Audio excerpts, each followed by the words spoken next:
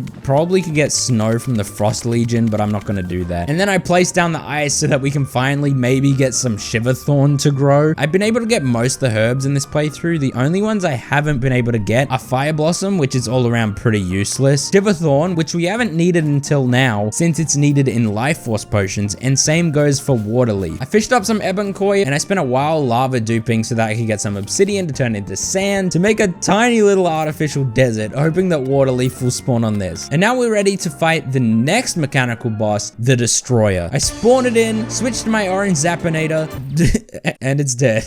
It's dead. That is like the quickest destroyer fight I've ever seen, especially on tier. The Zappinator did its whole broken thing and it just one-shot it with a bunch of crits. I don't know if I could even recreate that, but I decided to fight it again. This time the Zappinator did not one-shot it, but it did some decent damage to it at the start, but nowhere near one-shotting it. And this fight was more well-rounded. It was definitely more fair of a fight. And a bit through the fight, I actually had a Ranger Adamantite helmet and a Ranger emblem up my sleeve so that I could switch to the barrel launcher, because this thing was good against the Eater of Worlds, so therefore it should be pretty good against the Destroyer, and it wasn't too bad. It was actually chipping away at it quite a bit, and it was also good against the Probe, so this is definitely a good Destroyer weapon for Ranger class. I mean, they killed Cursed Darts, so this might be a decent alternative. And just like that, Destroyer defeated, not in one shot this time. I then actually fought and beat Skeletron Prime, but forgot that I'd paused the recording. There was a lot of recording pauses in this playthrough, but this time I decided to make the Rainbow Rod, but I'd already cleaned up my dresses that I'd placed for this fight, so I have to replace them. If you don't know, in For the Worthy, Skeletron Prime shoots bombs that destroy tiles, and dresses, even without any blocks placed in them, are indestructible by explosives because they function as chests. The great thing about dresses is they don't need iron, they're bigger than chests, and you can buy Dynasty Wood, as we did earlier, from the Traveling Merchant, and essentially just buy a bunch of dresses for this fight. I did make way too many dresses and I can't even shimmer it back into the wood, but that's fine. And I then spawned in Skeletron Prime. Now I have an insane amount of exquisitely stuffed food. I got heaps of pizza, which is exquisitely stuffed, which is dropped by Medusas and hoplites. So needless to say, we are completely fine on exquisitely stuffed the rest of this playthrough. Now with Prime, it's really not that hard. I'm basically just circling around him. Of course, we have the cross necklace on. I mean, that's an essential accessory for me. The immunity frames are just priceless. Now, the rainbow rod is pretty good because it attacks all of Skeletron Prime's limbs by piercing 3 times, which means it's doing equal damage to the head and the limbs, and it's all homing, which is fantastic. Now, obviously, normally I just go for the head to kill it quicker, but destroying the limbs makes the fight easier down the road. The one annoying thing about this arena is definitely having to hold down for longer because I have to go down the dresser and the platform. It's kind of sloggy, it's kind of a mess, but it's fine. This boss fight really isn't that hard. I do have a full set of hallowed armor at this point, which definitely brings up our survivability. And not before long, Prime has no limbs left and is just a spinning skull, and this part of the fight is so easy. I could probably beat it with my eyes closed, and easy as that, Prime is defeated. I can then make a pickaxe axe, which has absolutely no use. I don't get any chlorophyte in this whole playthrough, just a heads up. So one issue I had, and I didn't know how I was going to solve it, is how am I going to get max life with life fruit? First of all, the jungle spawns so many enemies, it's hard to even walk in there with moss hornets and tortoises and jungle creepers. It's insane. And the other issue is I don't have much blocks for life fruit to grow on. I wasn't sure how I'd really go about that. A Plantera's bulb did spawn pretty quickly, so we do have a way to spawn Plantera. And then what I do is just sleep, wait for the jungle stuff to grow, and then I could farm a couple at most life fruits that spawn, and then just repeat that. But eventually I came up with the idea of actuating all the jungle grass blocks, except for the ones under the Plantera's bulb. I wired it all up so that at the flick of a switch, I could actuate all the jungle grass, which destroys all of the foliage in the jungle, including life fruit. And then I just set up a conveyor belt so it could bring all the life fruit to me. And it was working pretty well. I usually only got 1 to like 3 life fruit at a time, but it was consistent and it was a way that we can get our max life. I spent a lot of time in the underworld farming red devils, hoping for maybe a fire feather, but especially the unholy trident. It finally dropped from 1, and this weapon is quite good. I'm quite happy with it. And I found a moth in the jungle giving us butterfly dust. Unfortunately, I can't shimmer my wings to get the souls of flight back, so I have to fight the wyvern again, but that's fine. And then I just slept a bunch, waiting for life fruit to grow, and before I knew it, I was max health. And luckily, when it was raining, there were some water leaf that had grown, and with some shiverthorn that grew on the ice blocks, we now have all we need for life force potions. So now we're all kitted up, fully buffed, because we only have 1 shot at this, or we have to wait for another Plantera's bulb to spawn in Plantera. Now I actually have a strategy for this fight, and that is to enrage her. Yeah, we have all this open space. Why would I fight her in the jungle when I can just run away from her? So I just start descending into the caves. I was worried that Plantera would despawn because I was too far away, and she was pretty slow. Even though she's enraged, she's meant to dash when she's enraged, but it really wasn't gaining any distance on me. But luckily, Plantera was able to keep up, and I was able to reset my flight on my underground corruption. And now Plantera's in 2nd phase. And I mean, this is super easy. We have so much space. We all know how effective an Osagoth tunnel is, and our whole world is an Osagoth tunnel, basically. Once I got to the underworld, I could just jump on the minecart track with our roller skates that we're still using, and just shoot the unholy trident at Plantera. And while we weren't doing crazy damage, it was taking a bit. We weren't taking basically any damage at all. And this fight was so textbook, so easy. It's no issues at all. And once I got to the end of the slime blocks that I'd built in the underworld, Plantera was literally stuck. She couldn't grapple onto anything. I was over here on the minecart track and she can't grapple onto that. And this is literally free. There's nothing she can do but shoot those little bulbs at me. And just like that, Plantera is defeated. And luckily, I catch the things that she dropped. If those things went into the void, we literally would have been soft locked on this whole playthrough. The lizard altar and the lizard bricks are essential to beat this playthrough. I went over to our artificial dungeon so that I could farm some post-Plantera dungeon enemies. There's not too much I want here. I did originally want Master Ninja gear, but I don't even have climbing claws, so I'd have to fish for that, and I really don't want to fish, so there's actually not much at all we want here. Although we did get a Morning Star, and that is pretty important for us. But you might be wondering, why would I need a Morning Star? I'm not even summoner, I'm mage. Well, that's not for long, boys and girls, because we're going to the summoner class, baby. Considering I have no chlorophyte in this world and I don't care to farm for it, yes, I am considerably lazy in this playthrough for a Skyblock world. The only class that doesn't need chlorophyte for its late game armor is actually summoner. But first, we're gonna need to beat the queen bee. I only have one chance at this, but luckily the queen bee was super easy. It drops nothing we want, we just want the witch doctor. There's a lot I can buy from him. Now in hard mode, he sells the bewitching table, which is fantastic. Tiki armor, an imbuing station, a Hercules beetle, and some vials of venom, and a pygmy necklace, and another Hercules beetle. And with the pygmy staff, which is really not that good, we are now summoner class. And with that, I spawned in the pumpkin moon. On my first pumpkin moon, I was able to kill some morning woods and a couple pumpkins, which didn't drop anything I wanted. But by the end of the night, we had a witch's broom. We're finally retiring the roller skates. But that was all we got from that pumpkin moon, so we have to spawn in another one. And this time, after a long night, we managed to get 2 necromantic scrolls, which is fantastic. That's exactly what we needed, because with our second Hercules beetle, we combine it to make the papyrus scarab. So that's all we actually needed, but I decided to fight the pumpkin moon, trying to get the raven staff or the dark harvest from the pumpkin, but the pygmy staff was really not doing a good job against these pumpkins. We were really struggling here. I kept dying and dying and dying to pumpkins, but I kept trying it, and I was getting really tilted. So eventually, I gave up, and I went to bed, and this time I didn't even leave it on AFK, because there's really nothing I need to AFK anymore. I then went and made an artificial temple. The enemy spawn rates were insane. We quickly got all the power cells and solar fragments we need, and with the solar fragments, we made a solar tablet and spawned in the solar eclipse. And incredibly quickly into the day, we got the deadly sphere staff, which is exactly what I was looking for. And now with the deadly sphere staff and the morning star, I actually got a prismatic lace wing, and I decided to take on the Empress of Light. The deadly sphere staff does keep up with the Empress, doing good damage, and the morning star is pretty decent. I did want to get the dark harvest since it did get buffed in the latest update, but it's not needed, especially since you know what was removed from the game. We're not talking about that. I got flamed so hard in last video's comment section for me complaining about the removal of it. The whole idea of me including that in the video was that I came around to it in the end, and I've completely moved on from it being removed. It's fine. I'm fine with it. I've moved on. I think it's overall healthy for the game. Now, the Witch's Broom makes easy work of Empress. I was barely getting hit here. The fight was so easy. Our damage was not great, but I know the fight like the back of my hand. It was super easy, but it did not drop what I was looking for. So I fought the Empress again. This time I actually used the open space of the world in the underground. So much space to just move around and move however I want. But once again, didn't get what I wanted, so I just fought it back to back to back. One time I took 517 health from a contact hit, so I couldn't have survived that without a life force potion. And after a while of fighting her, I finally got the kaleidoscope whip. And with the kaleidoscope, I put down the lizard altar and spawned in the golem. Deadly sphere staff should be pretty good against this fight, but there were so many enemies spawning, including skeleton archers, which were shooting arrows at me, and flying enemies, which were a big problem, and I quickly got overwhelmed by all the stuff going on, and I died. So to counteract this, I put down a few buckets of lava to make sure enemies aren't spawning. And this was working a treat. Enemies were barely spawning except on the one block that was containing the lava, and Golem was dying pretty quick. I have a lot of space here, unlike regular For the Worthy worlds. Usually the lizard temple's quite small, but I could build it to whatever size I want, and it doesn't even have a roof. And with Witch's Broom movement, it really wasn't that hard. I just had to dodge and weave these projectiles, mainly just repeating the same movements, and then the Golem just decides it's gonna jump off the edge. It did land on my blocks in the underworld, but then it decided to fully jump into the void, and that just completely despawned him. So this time I created some walls so that he won't do that again. And the fight's not going too bad. Once it's in its next phase and the head separates from the torso, it's a bit more difficult with the floating head, and I can't really see much because it's For the Worthy. Obviously it darkens everything, but it wasn't long before Golem was defeated. With lots of space, it's really not that hard. And I even had a bricklayer on by accident that fight. Now that Golem's defeated, I can spawn in the Martian Madness, which is exactly what I did. No UFOs were spawning for quite a bit, but eventually one did spawn. My summons and kaleidoscope whip absolutely destroyed it. Even though I got hit by a death laser, this thing was quickly dead, but it dropped an influx waiver, so I had to fight another sorcerer, which dropped a Xenopopper. Another one spawned in, and this one dropped cosmic car keys, but the next one I killed dropped the electrosphere launcher. And on the next Martian sorcerer, luckily we got the influx waiver. But on the next one, we definitely, super, not even joking, got the Xenos Staff. All of that in one Martian invasion, I'll take it. So now we have the Kaleidoscope Whip and the Xeno Staff, which is a classic summoner endgame setup. Literally nothing new from the update here, apart from the reforge on the Xeno Staff. And then I decided to make a full damage build with no survivability accessories and spooky armor, used all my damaging buffs, and spawned in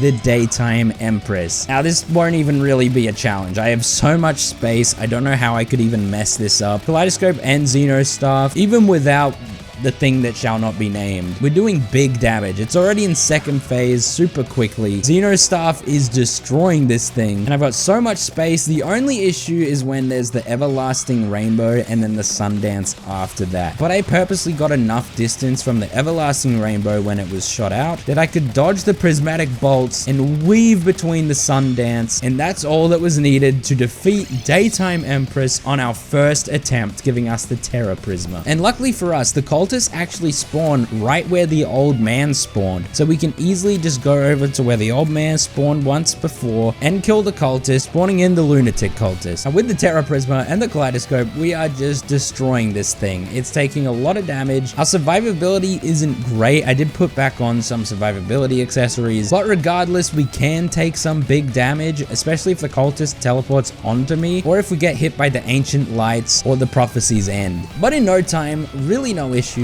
Lunatic Cultist is defeated. And now the pillars are spawning in, and I quickly find out that the pillars are sinking. I don't know why. I didn't know this was a thing. Now the Stardust pillar is our most important one to catch here, so I used an ice rod to place some blocks below the Stardust, and that did catch it. But I thought surely the other pillars will just stop once they get to the underworld and it will be fine. Turns out no, the pillars literally went into the void. They did stop in the void, but they're now out of the map. I went over to the Nebula one, and you can see it sometimes when it bounces up, but only the shield. But I then went over to the Stardust pillar, killed a bunch of enemies from it. They were spawning off of the little block platform that I made, and not before long, the Stardust pillar was destroyed. It gave us 63 fragments, which meant we could make the new Constellation Whip and the Stardust Dragon Staff. I then reforged them both with my insane wealth, and I decided to actually take on the old one's army tier 3. This was super easy with the dragon and the Constellation. We were tearing this apart. Once Betsy spawned, it was no problem. Betsy was quickly dealt with, and it actually dropped the Betsy's Wrath, which we can use to lower the defenses of enemies with its debuff. And also, I could get Valhalla's Knight's Greaves and Chestplate. I then wanted to take on Duke Fishron, but Duke Fishron needs a lot of water at the ocean to be spawned, and I didn't have a good way to actually place a lot of water quickly, and I'm not gonna water dupe it because that would take forever. So what I decided to do was do some lava fishing. I funneled the lava from the lava slimes so that it would make a little lava pond for lava fishing. And eventually, once there was enough lava, I did get an obsidian crate, which got me a wet bomb. Once you have wet bombs in your inventory, you can buy more from the demolitionist, and I can spawn in a bunch more water. And now we can finally spawn in Duke Fishron at the beach. Now we're using spooky wings and soaring insignia here. We don't have a dash, which makes it a little bit harder, but really this fight was super easy. We were tearing it apart with our summons and infinite flight, just going up and down, which trivialized third phase. But on my first attempt, I actually got contact hit twice and died with it on very low health. So I spawned it in again, beating it on pretty low health, getting the new flare on and flare rune, and then I fought it a bunch more times, hoping for the wings, but I just didn't get it in the end. And after grinding the old one's army a bunch more times, we eventually did get Betsy's wings. So now with our end game wings, we headed over to the Nebula pillar. I placed some blocks so that some enemies would spawn, but I'm really not sure how this is gonna work with the pillar being in the void and all. I'm not a big fan of the Nebula pillar. It did take a little bit of time, but we actually didn't even die, and as soon as the barrier was down, my summons instantly went to attack the pillar in the void. And luckily, I can destroy the pillar. The only downside is once it's defeated, I can't get a single fragment. So because we can't get any of the fragments except for the Stardust, for this first Moonlord attempt, we'll only have one try before we have to fight the other pillars again, and I can't make super healing potions. Now luckily, Jungle Juice heals for only 20 health less than super healing potions, so so it shouldn't be too big of a deal. And last one is solar. This one wasn't too hard, except when like a scroller dashes at me and does over 600 contact damage. But after that, the shield was down and no more enemies were spawning because all the blocks were in my vision, so it was completely fine. I made some jungle juice to prepare for the Moonlord fight, and we just wait for the Moonlord to spawn so we can end this challenge. Once the Moonlord is spawned in, we instantly hit the top eye with the constellation. Once it's closed, we're going to the left eye for big damage, and this damage is insane. Look at how quickly we are destroying this thing. Once the top eye is open again, I start whipping it, and we easily dodge the laser. But on For the Worthy, in the new update, they actually added moon boulders to the Moonlord, so they get sent out like crazy. Luckily, I only just dodged them all. I actually forgot about it, but I took a random 369 damage out of nowhere. If you slow down the footage, it's actually a moon boulder that came down with heaps of velocity and whacked right into me. It took me down to under 100 health, so this fight is not looking great. We want to destroy this top eye as quick as possible so those moon boulders don't come out again, but I'm so low that I can't really get close enough to whip the top eye, so we have to tank another moon boulder phase. Luckily, the randomness of the boulders don't strike into me. Once the top eye opens again, we are doing tons of damage to it. It's really low now. The death laser comes out, and very soon after that, we destroy the top eye. So no moon boulders this time, and then we quickly destroy the left eye, leaving all the eyes destroyed. And now I'm fully aware that I can just keep on the run and regenerate my health. I am wearing the Valhalla's chest plate and leggings, which does increase my survivability quite a lot. Like, look at my regen, it's insane. I do regen back up to quite a bit of health, but then I do get hit twice. I get a heal put off though, so we're looking fine. I just dodged a True Eye of Cthulhu laser, but then a second one hits me for a lot of damage, so now I'm staying on the run. I just keep getting hit by things, which makes it hard to go in and do damage. Eventually I hit the edge of the world, so I have to turn around, which is dangerous. I could get hit by a laser here or something, but luckily we're looking pretty good, dodging all the projectiles, and I get back up to a healthy amount, so I feel more confident to go in and finish off the Moonlord, which we do in no time. And there we go, For the Worthy, Skyblock defeated, and we got the Boulder Lord achievement. And from the Moonlord's treasure bag, we actually ended up getting the Possession, which we got to Legendary. We did the Frost Moon to get the relics that we need. The Possession was doing quick work of these enemies. It's a really good whip. And then we beat the Queen Slime, and that's all the relics I'm doing. I think the only one I missed was Deerclops, because I don't have a snow biome, and I'm not gonna farm Flinxes just to fight Deerclops. So yeah, thanks for watching, guys. Hope you enjoyed the video. This challenge was pretty fun. I liked the barebones challenge. It was a different pace of what I'm used to. I liked AFKing and just getting rich and getting a bunch of things. It was quite useful, especially when I have other things to do. Don't forget to subscribe down below. Become a member if you want. It helps out the channel. You also get the name in the outro, which will play in a second, just like the other members. And yeah, see you guys next time.